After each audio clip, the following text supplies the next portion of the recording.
आणि आता राष्ट्रवादीच्या विलिनीकरणाच्या संदर्भातली सगळ्यात महत्त्वाची आणि मोठी ब्रेकिंग न्यूज आपण पाहूयात। पुढच्या काही दिवसांमध्ये राष्ट्रवादीचं विलिनीकरण होण्याची शक्यता आहे।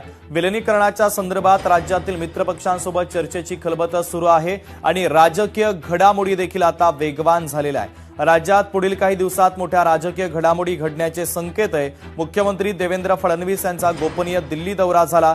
मुख्यमंत्र्यांच्या गोपनीय दौऱ्यामुळे आता राजकीय चर्चांना अधिकच उधाण आलंय। तर सुनेत्रा पवार या सुद्धा आज दिल्लीच्या दौऱ्यावर जाणार असल्याचं कळतंय आणि कदाचित दिल्लीमध्ये राष्ट्रवादीच्या विलिनीकरणासंदर्भातला फैसला होतो का याकडे राजकीय वर्तुळाचं लक्ष लागलेलं आहे।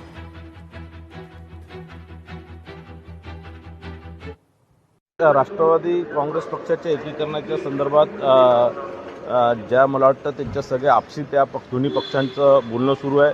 त्यात भारतीय जनता पार्टी किंवा इतर माननीय फडणवीस साहेबांना मला वाटत नाही ते काही हस्तक्षेप करतील।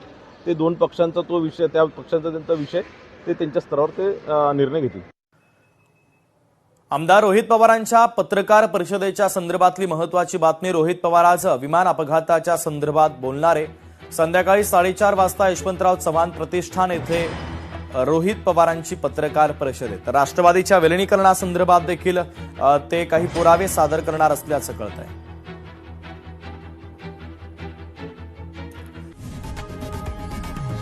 लोकशाही मराठी ऐका, पहा, जागरूक रहा।